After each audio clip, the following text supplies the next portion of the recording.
அனைவருக்கும் வணக்கம். குஜராத் மாநிலத்தில் ஹமீர்மோரா அப்படின்ற ஒரு கிராமம் இருக்குது. இந்த கிராமம் வந்துட்டு கடற்கரை ஓரத்தில் அமைஞ்சிருக்கு.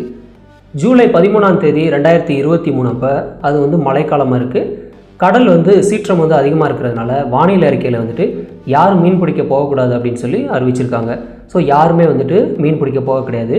அந்த கிராமத்தை சேர்ந்த ஒருத்தர் என்ன பண்ணுறாருன்னா, மீன் பிடிக்க போகல, ஸோ போட்டு நின்றுட்டுருக்கு, அதை நம்ம கட்டி வச்சோமா வைக்கல அப்படின்றது சந்தேகத்தில் இருந்திருக்காரு. போட்டை போயிட்டு பார்க்கலாம் அப்படின்னு சொல்லி நடந்து போகிறாரு. போகிற வழியில் பார்த்தாக்க தூரத்தில் யாரோ ஒரு பொண்ணு படுத்துருக்கிற மாதிரி அவர் கண்ணுக்கு தெரியுது.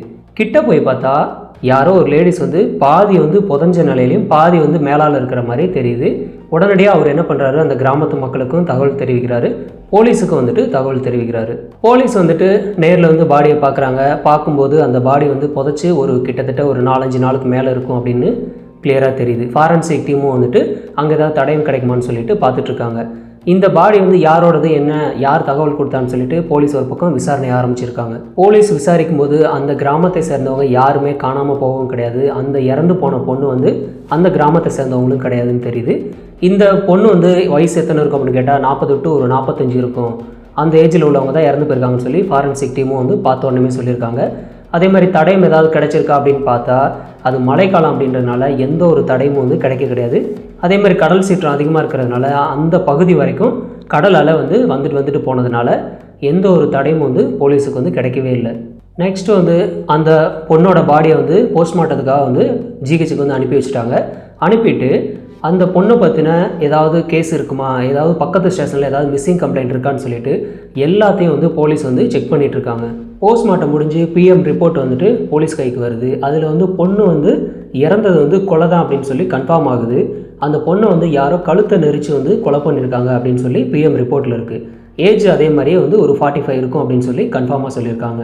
போலீஸ் அந்த பொண்ணு இறந்தது யாருன்னு சொல்லி திரும்பவும் அந்த வில்லேஜில் இருக்கக்கூடிய எல்லாருக்கிட்டே விசாரணை ஆரம்பிக்கிறாங்க. அந்த மாதிரி விசாரிக்கும் போதும் அந்த பொண்ணு யார் என்னன்னு சொல்லி யாருக்குமே தகவல் தெரியவே கிடையாது. அந்த கிராமத்தை சேர்ந்த பொண்ணும் கிடையாது.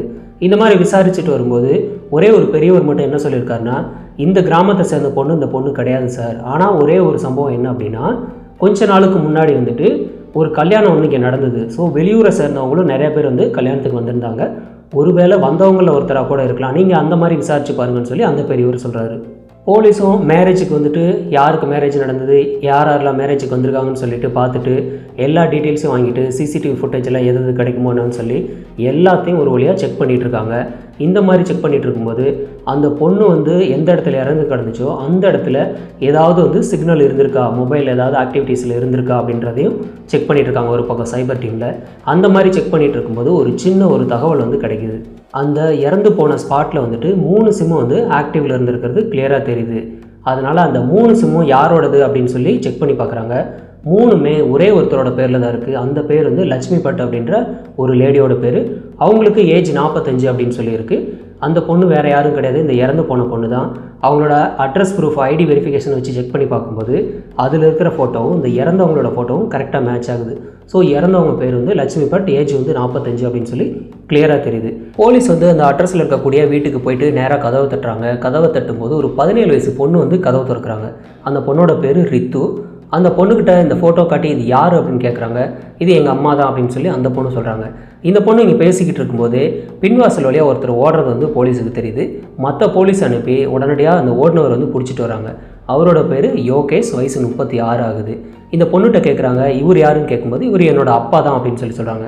நாங்கள் உங்ககிட்ட கேஷுவலாக விசாரிக்க வந்திருக்கோம், ஆனால் எதுக்கு நீங்கள் ஓடுறீங்க அப்படின்ற மாதிரியும் ஒரு பக்கம் விசாரிக்கிறாங்க அவரை. இந்த பொண்ணுக்கிட்ட உங்கள் அம்மா இறந்துட்டாங்க அப்படின்னு சொல்லி சொல்கிறாங்க. ஆனால் அந்த பொண்ணோட கண்ணிலேருந்து கொஞ்சம் கூட கண்ணீரும் வரல, எந்த ஒரு ஷாக்கிங்கான ஒரு ரியாக்ஷனும் இல்லை. ஏன் ஒரு பெத்த அம்மாவே இறந்துட்டாங்கன்னு சொல்லியும் அந்த பொண்ணோட கண்ணிலேருந்து கண்ணீர் வரல அப்படின்னு சொல்லி அந்த பொண்ணையும் தனியாக விசாரிக்கிறாங்க, இவரையும் தனியாக விசாரிக்கிறாங்க. அந்த பொண்ணு ரித்து சொன்னது என்ன அப்படின்னா, இறந்தவங்க என்னோட அம்மா தான், இவர் என்னோட அப்பா தான், எங்கள் அம்மாவை கொலை பண்ணது நானும் என் அப்பாவும் சேர்ந்து தான் கொலை பண்ணணும் அப்படின்னு சொல்லி ஒரு வழியாக அவங்களோட விசாரணைக்கு அப்புறம் கிளியராக உண்மையை ஒத்துக்கிட்டாங்க.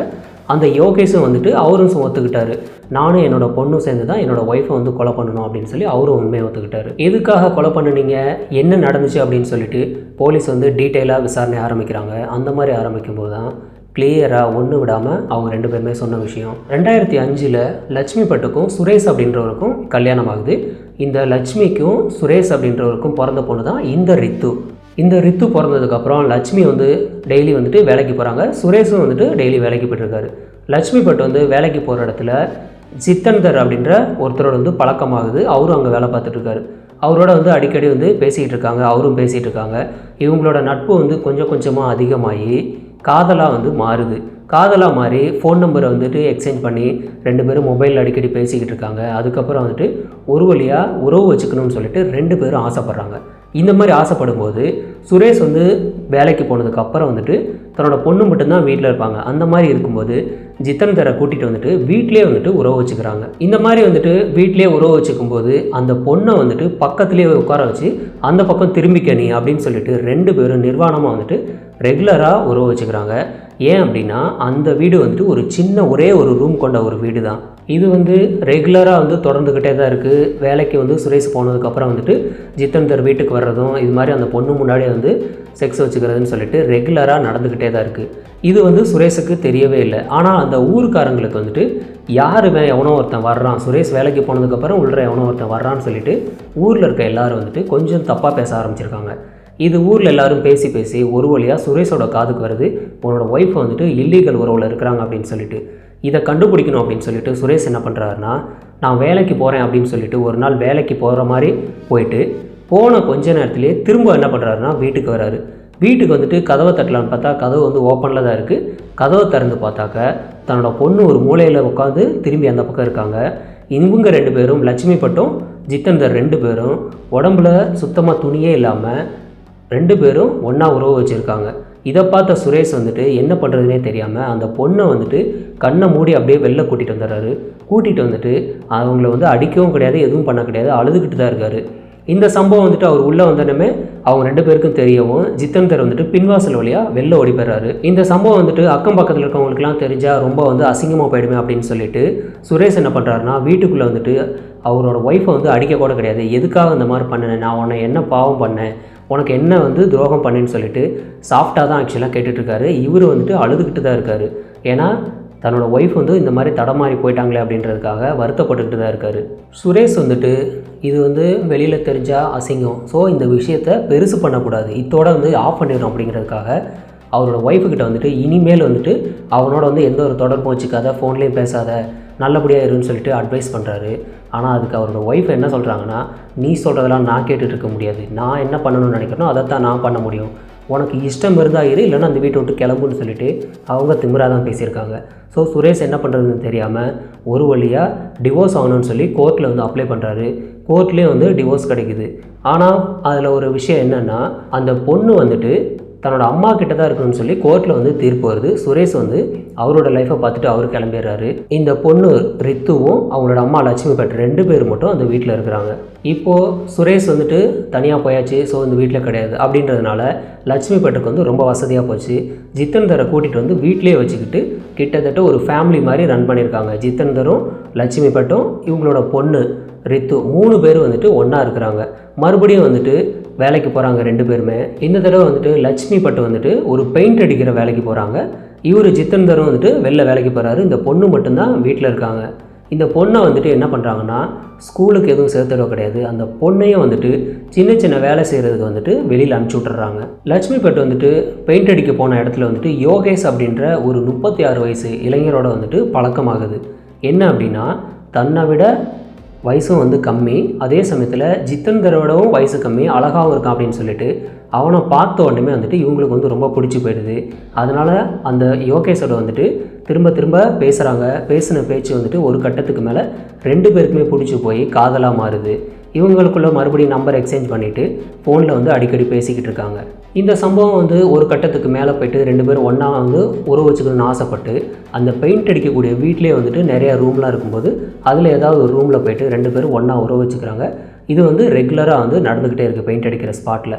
இங்கே வீட்டில் வந்துட்டு ஜித்தன்தர் இருக்கார், வேலைக்கு வர்ற இடத்துல யோகேஷ் இருக்கார். இது வந்து ஒரு கட்டத்துக்கு மேலே என்ன ஆகுது அப்படின்னாக்க, ஜித்தன்தர் வேலைக்கு போயிட்டார் அப்படின்னாக்க வீட்டில் கூட்டிகிட்டு வந்து யோகேஷோட வந்து ஒன்றா உறவு வச்சுக்கிறாங்க. அதாவது ஜித்தன்தர் வந்து வெளில வேலைக்கு போயிட்டார் அப்படின்னா வீட்டில் வந்து தன்னோட பொண்ணு மட்டும் இருப்பாங்க, இல்லை அப்படின்னா அந்த பொண்ணு வந்து வேலைக்கு போயிடுவாங்க. அந்த பொண்ணு இருக்கும்போது கூட வழக்கம் போல் அந்த பொண்ணு அங்கிட்டு திரும்பிக்க சொல்லிட்டு யோகேஷோட வந்துட்டு 2 பேரும் ஒன்றா உறவு வச்சுக்கிறாங்க. இந்த மாதிரி வந்துட்டு இவங்க வந்து ஒன்றா இருக்கிறத பார்த்துட்டு இருக்க அந்த பொண்ணுக்கு வந்து மனநிலை வந்து எப்படி இருக்கும் ஒரு சின்ன பொண்ணுக்கு அப்படின்றது தெரில. இந்த பொண்ணு வந்துட்டு ஒரு கட்டத்துக்கு மேலே தாங்க முடியாமல் ரித்து என்ன பண்ணுறாங்கன்னா தன்னோட அம்மா கிட்ட நேரடியாகவே கேட்டுட்டாங்க. என்னென்னா இந்த மாதிரி வந்துட்டு நிறைய பேரை வந்து கூட்டிகிட்டு வந்து உறவு வச்சுக்கிற, இது வந்து தப்பு இல்லையா அப்படின்னு சொல்லிட்டு கேட்குறாங்க. ஆனால் அதுக்கு அவங்க அம்மா என்ன பண்ணுறாங்கன்னா அடித்து, நீ வந்து வேலைக்கு போனியா, வீட்டில் இருந்தியா, சாப்பிட்டியா, இதை மட்டும் பாரு, பெரியவங்களோட பேச்செல்லாம் உனக்கு எதுக்கு, இதெல்லாம் நீ கேட்கக்கூடாதுன்னு சொல்லி அந்த பொண்ணை வந்து அடித்து அங்கேருந்து வெளில போ அப்படின்னு சொல்லி தான் விரட்டி விடுறாங்களே தவிர இவங்களோட தவறை வந்து நியாயப்படுத்திட்டு மட்டும்தான் இருந்திருக்காங்க. இவங்களோட லைஃப் வந்துட்டு இந்த மாதிரி வந்து ரெகுலராக போய்கிட்டு இருக்கும்போது திடீர்னு லட்சுமிபட்டுக்கு வந்து உடம்பு சரியில்லாமல் போகுது. உடம்பு சரியில்லாமல் போனப்போ தன்னோட பொண்ணை வந்துட்டு பெயிண்ட் அடிக்கிறதுக்காக அனுப்பிச்சி விட்றாங்க. தன்னோட பொண்ணு ரித்து வந்துட்டு அங்கே பெயிண்ட் அடிக்க வேலைக்கு போகிறாங்க. அங்கே வந்துட்டு யோகேஷ் வந்துட்டு பார்க்குறாரு, ஆல்ரெடி வந்துட்டு லட்சுமிபட்டோட நம்ம வந்து ஒன்றா உறவில் இருக்கோம், பட் இந்த பொண்ணு வந்துட்டு ரொம்ப அழகாக இருக்காங்க, ஏஜ்லேயும் ரொம்ப கம்மி, ஸோ இந்த பொண்ணோட நம்ம எப்படியாவது உறவு வச்சுக்கணும்னு சொல்லி யோகேஷ் வந்து ஒரு பிளான் பண்ணுறான். பிளான் பண்ணி என்ன பண்ணுறான்னா உடனடியாக அந்த பொண்ணுக்கிட்ட வந்துட்டு இதே மாதிரியே பேச்சு கொடுக்குறான். அதுக்கப்புறம் வந்துட்டு நாளடைவில் வந்துட்டு ஃபோன் நம்பர் வாங்கிட்டு ரெகுலராக பேசிகிட்டு இருக்கான். இவங்க அம்மா கிட்ட என்னெல்லாம் பண்ணானோ அதே மாதிரி இந்த பொண்ணையும் வந்துட்டு ஒரு வழியாக சம்மதிக்க வச்சு அங்கே பெயிண்ட் அடிக்கக்கூடிய அந்த ரூம்லேயே வந்துட்டு ஒன்றா வந்து உறவு வச்சுக்கிறான். இது இங்கே இவங்க 2 பேருக்குள்ள வந்துட்டு இதே மாதிரி நடந்துக்கிட்டு இருக்கு. கொஞ்ச நாள் கழித்து இவங்களோட அம்மாவுக்கு வந்துட்டு உடம்பு வந்து சரியாயிடுது. சரியாயிட்டு நான் வந்து வேலைக்கு போகிறேன், நீ வந்து வீட்டில் இருன்னு சொல்லிட்டு ரித்துக்கிட்ட சொல்லும்போது இல்லை நான் தான் வேலைக்கு போவேன் பெயிண்ட் அடிக்கிறதுக்கு, நீ வந்து வீட்டில் இரு அப்படின்னு சொல்லிட்டு சொல்கிறாங்க. இப்போ அம்மாவுக்கும் பொண்ணுக்கும் இடையில வந்துட்டு ஒரு வாக்குவாதமே நடந்துக்கிட்டு இருக்கு. ஒரு வழியாக வந்துட்டு இவங்களோட வாக்குவாதம் முடிஞ்சதுக்கப்புறம் லட்சுமிபட்டு தான் வந்துட்டு நான் பெயிண்ட் அடிக்க போகிறேன்னு சொல்லிட்டு அவங்க பெயிண்ட் அடிக்க போயிடுறாங்க. ஆனால் யோகேஷுக்கு வந்துட்டு எப்படியாவது வந்துட்டு ரித்துவோட தான் நம்ம வந்து ஒன்றா உறவு வச்சுக்கணும்னு சொல்லி ஆசை ரொம்ப அதிகமாகி என்ன பண்ணுறான்னா ரித்துவுக்கு வந்து கால் பண்ணி நான் இந்த மாதிரி உங்கள் வீட்டுக்கு வரேன், உங்கள் அம்மா இங்கே இருக்காங்கன்னு சொல்லிட்டு அவன் சொல்கிறான். இந்த பொண்ணுக்கும் ஓகேன்னு சொல்லி சொல்கிறாங்க. இவன் என்ன பண்ணுறான்னா இங்கே லட்சுமிபட்டுட்ட ஒரு பொய் சொல்லிட்டு போகிறான். இது மாதிரி ஒரு சின்ன வேலை இருக்குது, நான் எங்கள் வீட்டுக்கு போயிட்டு வரேன் அப்படின்னு சொல்லி பொய் சொல்லிவிட்டு அங்கேருந்து கிளம்பி லட்சுமிபட்டு வீட்டுக்கு வரான். வந்துட்டு இந்த ரித்துவோட வந்துட்டு ஒன்றா உறவில் இருக்கான். ஆனால் இந்த லட்சுமிபட்டுக்கு வந்து ஒரு சின்ன சந்தேகம் வருது. என்ன அப்படின்னா வேலைக்கு வந்துட்டு விருப்பப்பட்டு போகாத நம்ம பொண்ணு வந்துட்டு நம்ம போக வேணான்னு சொல்லியும் பொண்ணு போகிறேன்னு அடம்பிடிச்சிருக்காங்க. அதே மாதிரி இவன் யோகேஷ் வந்துட்டு நம்ம வந்ததுக்கப்புறம் உடனடியாக வந்துட்டு வீட்டுக்கு போகிறேன்னு சொல்லி பொய் சொல்லிட்டு போகிறான். கண்டிப்பாக எங்கேயோ ஏதோ தப்பு நடக்குதுன்னு சொல்லிட்டு லட்சுமிபட்டும் கிளம்பி வந்துட்டு தன்னோட வீட்டுக்கு வராங்க. வீட்டுக்கு வந்து பார்த்தாக்க யோகேஷும் தன்னோட பொண்ணு ரித்து 2 பேரும் வந்துட்டு ஒன்றா உறவில் இருக்கிறத நேரிலே பார்த்துட்றாங்க. நேரில் பார்த்த லட்சுமிபட்டு வந்து 2 பேரே வந்துட்டு பயங்கரமாக திட்டுறாங்க. தன்னோட பொண்ணுக்கிட்ட என்ன கேட்குறாங்கன்னா நீ இந்த மாதிரிலாம் பண்ணுறது தப்பு அப்படின்னு சொல்லிட்டு அந்த பொண்ணுக்கிட்ட திட்டுறாங்க. யோகேஷ்கிட்ட என்ன சொல்கிறாங்கன்னா நீ என்ன லவ் பண்ணுறியா, என்னோட பொண்ணை லவ் பண்ணுறியான்னு சொல்லிட்டு இப்படி ஒரு கொஸ்டினை வந்து அவங்க கேட்குறாங்க. அதுக்கு யோகேஷ் கொடுத்த பதில் வந்து ரொம்ப ஒரு யாரும் எதிர்பார்க்காத ஒரு பதில் தான். என்ன அப்படின்னா நான் 2 பேரையும் தான் லவ் பண்ணுறேன் அப்படின்னு சொல்லி யோகேஷ் வந்து சொல்கிறான். I love you too. I love you too. I love you too. இப்போது ரித்துவுக்கும் லட்சுமிபட்டுக்கும் வந்து ரொம்பவே ஷாக்கிங்காக இருக்குது. என்ன 2 பேரையும் லவ் பண்ணுறேன் அப்படின்னு சொல்லி சொல்கிறானேன்னு சொல்லிட்டு. பட் இருந்தாலும் அவன் அங்கேருந்து கிளம்பி போயிடுறான். அவங்க அம்மா என்ன பண்ணுறாங்கன்னா ரித்துவை வந்து நீ இனிமேல் அவங்ககிட்ட பேசக்கூடாது, பழகக்கூடாது, ஃபோன்லலாம் பேசக்கூடாதுன்னு சொல்லி மிரட்டி வைக்கிறாங்க. கொஞ்ச நாள் வந்துட்டு இப்படியே போய்கிட்டே இருக்கும்போது யோகேஷை வந்துட்டு ரித்து வந்து தனியாக மீட் பண்ணி என்ன சொல்கிறாங்கன்னா உனக்கு வந்து நான் வேணுமா எங்கள் அம்மா வேணுமா, கன்ஃபார்மாக இப்போவே சொல்லு அப்படின்னு சொல்லி கேட்குறாங்க. அதுக்கு அவன் என்ன சொல்கிறான் அப்படின்னா நான் ஒன்றை தான் லவ் பண்ணுறேன், நீ தான் வேணும் அப்படின்னு சொல்லி அவனும் சொல்கிறான். இப்போ ரித்து என்ன சொல்கிறாங்க யோகேஷ் கிட்டனா நீ என்ன லவ் பண்ணுறேன்னு சொல்லி சொல்கிற, ஆனால் நம்மளோட லவ்வுக்கு வந்துட்டு எங்கள் அம்மா வந்து இடைஞ்சலாகவே இருப்பாங்க, அதனால் என்ன பண்ணுறது அப்படின்னு சொல்லிட்டு கேட்குறாங்க. அதுக்கு ஒரு சொல்யூஷனே வந்துட்டு ரித்துவே கொடுக்குறாங்க. என்னென்னா என்னோடய அம்மா உயிரோடு இருந்தால் தானே இந்த பிரச்சனை, பேசாமல் எங்கள் அம்மா வந்து கொன்னரலாம் அப்படின்னு சொல்லிட்டு யோகேஷுக்கு வந்து ஒரு ஐடியா கொடுக்குறாங்க. ஆனால் யோகேஷ் வந்து கொஞ்சம் கூட தயங்காமல் அவனும் வந்துட்டு இதுக்கு வந்து சம்மதிக்கிறான். ஆனால் அவனுக்கு ஒரு சந்தேகம், நம்ம வந்து போலீஸில் மாட்டிக்கிட்டோம்னா என்ன பண்ணுறது அப்படின்னு சொல்லி அவனே கேள்வி கேட்குறான். அப்போ ரித்து என்ன சொல்கிறாங்கன்னா கொஞ்ச நாளில் என்னோடய சொந்தக்காரங்களோட ஒரு மேரேஜ் ஒன்று வருது, அந்த மேரேஜுக்கு நம்ம போயிட்டு அங்கே ஏதாவது ஒரு பிளான் பண்ணி கொண்டுடலாம் அப்படின்னு சொல்லிட்டு ரித்து வந்து ஒரு பிளானை சொல்கிறாங்க. ஸோ கல்யாணமும் வந்துட்டு நெருங்கிருச்சு. சொந்தக்காரங்க வீட்டுக்கு வந்துட்டு கல்யாணத்துக்காக போகிறாங்க. யார் யார் போகிறாங்கனாக்கா லட்சுமிபட்டும் தன்னோட பொண்ணு ரித்துவும் இந்த யோகேஷ் 3 பேருமே வந்துட்டு கல்யாணத்துக்கு போகிறாங்க. கல்யாணம் முடிஞ்சிருச்சு. முடிஞ்சதுக்கப்புறம் காலையில் ஆக்சுவலாக கிளம்ப வேண்டியது. கிளம்புறவங்க அதுக்கு முன்னாடியே வந்துட்டு நைட்டில் என்ன நடக்குது அப்படின்னாக்கா இந்த கொலை பண்ணுற பிளானை வந்து எக்ஸிக்யூட் பண்ண போகிறாங்க. அதாவது யோகேஷ் என்ன பிளான் பண்ணி சொல்கிறான் அப்படின்னா லட்சுமிபட்டை தனியாக கூப்பிட்டு எனக்கு வந்து ரொம்ப ஆசையாக இருக்குது, உன் கூட வந்து உறவு வச்சுக்கணும், இப்போவே வா அப்படின்னு சொல்லிட்டு கூப்பிட்றான். இதை கேட்ட லட்சுமிபட்டை என்ன சொல்கிறாங்கன்னா ஓகே வாங்க போகலாம் அப்படின்னு சொல்லிட்டு 2 பேரும் தனியாக வந்து நைட்டில் வந்து நடந்து போகிறாங்க. ஆள் இல்லாத இடத்துக்கு. அதாவது கடற்கரை ஓரமாகவே நடந்து போயிட்டுருக்காங்க. நடந்து போயிட்டு இருக்கும்போது ஒரு குறிப்பிட்ட இடத்த தாண்டி ஆள் யாருமே இல்லைன்னு சொல்லிட்டு இந்த இடத்துல ஒன்றா உறவு வச்சுக்கலான்னு சொல்லிட்டு அவங்க வந்து சொல்கிறாங்க. ஆனால் அவங்களுக்கு தெரியாத ஒரு விஷயம் என்னென்னா, தன்னோட பொண்ணு வந்து பின்னாடியே நடந்து வந்துட்டு இருக்காங்க அப்படின்னு சொல்லி லட்சுமி பட்டுக்கு தெரியாது. ஓகே, இந்த இடத்துல வந்துட்டு நம்ம வந்து உறவு வச்சுக்கலான்னு சொல்லும்போது பின்னாடி வந்துட்டு ஓகே இந்த இடத்துல பண்ணிடலான்னு சொல்லி ரித்துவோட குரல் கேட்குது. திரும்பி பார்த்தாக்கா தன்னோட பொண்ணு நிற்கிறாங்க. நீ எதுக்கு இங்கே வந்த, இந்த இடத்துக்குலாம் வராத, நீ கிளம்பி போன்னு சொல்லி சொல்கிறாங்க. பட் அந்த டைமில் யாரும் இல்லாததுனால யோகேஷ் வந்து லட்சுமி பட்டோட கழுத்தை நெரிச்சு அந்த இடத்துல வந்துட்டு கொலை பண்ணிடுறான். இப்போது இறந்து போனால் இந்த பாடியை வந்து மறைச்சாகணுன்றக்காக அக்கம் பக்கத்தில் தேடி பார்த்து ஒரு உடஞ்சி போன போட்டோட சின்ன பார்ட்ஸ் எடுத்து சின்னதாக குழி பறித்து, ரொம்ப ஆழம் கூட இல்லாமல் சின்னதாக குழி பறித்து அந்த பாடியை வந்து அங்கேயே புதைச்சி வச்சுட்டு உடனடியாக 2 பேருமே அங்கேருந்து எஸ்கேப் ஆகிடுறாங்க, யோகேஷும் ரித்துவும். ஸோ இந்த மாதிரி வந்துட்டு மறைச்சி வச்சுட்டா நாம் வந்து போலீஸுக்கிட்ட மாட்ட மாட்டோம் அப்படின்ற ஒரு தைரியத்தில் வந்து இவங்க 2 பேரும் பண்ணினாங்க. இப்போ 2 பேரையுமே வந்து போலீஸ் வந்து அரெஸ்ட் பண்ணிட்டாங்க. தவறான காமம் அப்படின்றது ஒருத்தரோட குடும்பத்தையும் அழிச்சிரும், அதே சமயத்தில் தன்னையும் அழிச்சிரும் அப்படின்றதுக்கு ஒரு உதாரணம் இது சொல்லலாம். என்ன அப்படின்னா, சுரேஷோட குடும்பமும் கிட்டத்தட்ட காலியான மாதிரி தான். அடுத்து நம்பி வந்தது ஜிக்கந்தர், அவரே வந்து கலட்டி விட்டாங்க. நெக்ஸ்ட்டு வந்து யோகேஷ் பிளான் பண்ணி இவங்கள கலட்டி விட்டது மட்டும் இல்லாமல் கொலையும் பண்ணியிருக்கான். ஸோ இப்போ வந்து யோகேஷோட லைஃப்பும் போச்சு, அந்த பொண்ணு ரித்துவோட லைஃப்பும் போச்சு, இறந்து போயிட்டாங்க லட்சுமி பட்டு, அவங்களோட லைஃப்பும் காலி. சுரேஷ் வந்துட்டு ஆல்ரெடி ஒய்ஃப் இல்லை பொண்ணு இல்லைன்ற மாதிரி அவரும் டிவோர்ஸ் வாங்கிட்டு போயிட்டார், அவரோட லைஃப்பும் போச்சு. இந்த மாதிரி தவறான காமம் வந்துட்டு எல்லாரையுமே வந்து அழிச்சிடும். ரொம்ப புத்திசாலித்தனமாக பண்ணுறதா நினச்சி நிறைய பேர் கொலை பண்ணுறதா இருக்கட்டும், இல்லீகல் உறவு வச்சுக்கிறது, ஃபோன் பேசுகிறது, இதெல்லாம் வந்துட்டு எப்போ வேணாலும் காவல்துறையால் வந்து கண்டுபிடிக்க முடியுன்றதை நல்லா தெரிஞ்சுக்கோங்க. அதனால் ரொம்ப புத்திசாலித்தனமாக யோசித்து, நான் வாட்ஸ்அப்பில் தான் பேசுகிறேன், இன்ஸ்டாகிராமில் தான் பேசுகிறேன், நான் ஐடியை மாற்றி திருட்டு ஐடியில் பேசுகிறேன்னு சொல்லி உங்களோட புத்திசாலித்தனத்தை இந்த மாதிரி விஷயத்தில் காட்ட வேண்டாம். நீங்கள் எப்படி பேசினாலும் போலீஸ் டிபார்ட்மெண்ட்டால் அதை வந்து ஈஸியாக எடுத்துட முடியும். அதனால் இந்த மாதிரி இல்லீகலாக ஃபோன் பேசுகிறது, வீடியோ கால் பண்ணுறதா இருக்கட்டும், இல்லீகல் உறவு வச்சுக்கிறது, கொலை பண்ணுறது, இந்த மாதிரி விஷயம்லாம் யாரும் பண்ண வேணாம். நீங்கள் எப்போ பண்ணாலும் ஈஸியாக போலீஸ் டிபார்ட்மெண்ட்டால் ட்ரேஸ் பண்ண முடியும். ஸோ இந்த வீடியோ பற்றின கருத்துக்களை வந்துட்டு கமெண்ட்ஸில் பதிவு பண்ணுங்கள்.